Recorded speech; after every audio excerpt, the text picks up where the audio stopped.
ইমাম বুখারী রাহমাতুল্লাহ আলাইহি ইনি জগৎ বিখ্যাত একজন হাদিস বিশারদ ছিলেন। ইনি জন্মগত অন্ধ ছিলেন। জন্মগত কি ছিলেন? ইমাম বুখারী রাহমাতুল্লাহর দাদা ইনি অমুসলিম ছিলেন, ইসলাম গ্রহণ করেন। এবং ইমাম বুখারী রাহমাতুল্লাহর বাবা ছিলেন একজন বড় আলেম, নব মুসলিমের ছেলে বড় আলেম ছিলেন। আমি সংক্ষেপে বলছি, আমি বক্তৃতা দেব না, ধন্যবাদ দিয়ে শেষ করে দেব। উনি এত বড় আলেম ছিলেন যে বাসায় ওনার বিশাল পাঠাগার ছিল। ইমাম বুখারী রাহমাতুল্লাহ বলছেন যে আমি যখন ছোট্টবেলায় খেলাধুলা করি, আমি খেলাধুলার জন্য মাঠে যাই নাই। আমার বাবার যে বিশাল লাইব্রেরি ছিল, এই লাইব্রেরিতে আমি খেলাধুলা করে মানুষ হয়েছি। যে সন্তানদের খেলাধুলার জায়গা হয় পাঠাগার, যেই সন্তানদের খেলাধুলার জায়গা হয় লাইব্রেরি, সেই সন্তানরা কি জ্ঞানী হবে না মূর্খ হবে?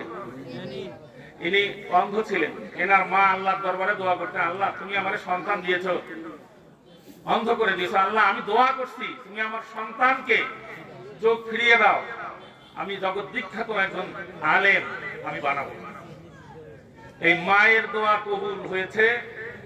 ইমাম বুখারী রাহমাতুল্লাহ ঘুমাইছেন রাতে, দেখেন আদম আলাইহিস সালাম, ইব্রাহিম আলাইহিস সালাম এসে বলতেছেন ওঠো।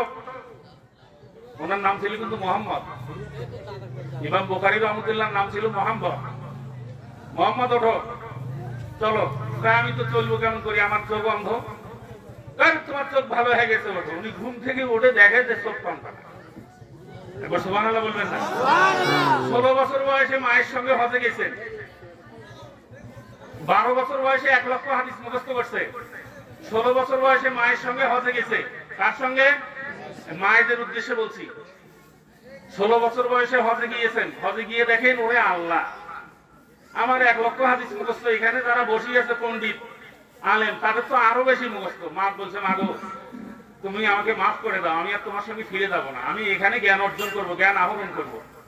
এই মাকে বিদায় দিছে হজ থেকে। উনি ছিল ওখানে 6 বছর। কয় বছর ছিল?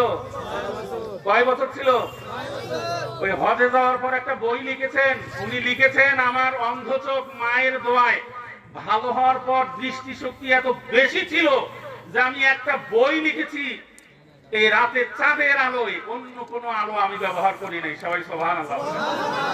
মায়ের দোয়ার পাওয়ার বেশি না কম?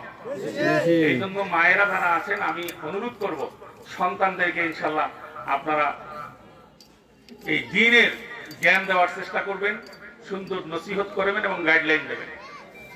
আপনারাই পারেন এই সমাজের ছেলেদেরকে ভালো করতে। তা আমি কথা বাড়াবো না। আজকের মাহফিল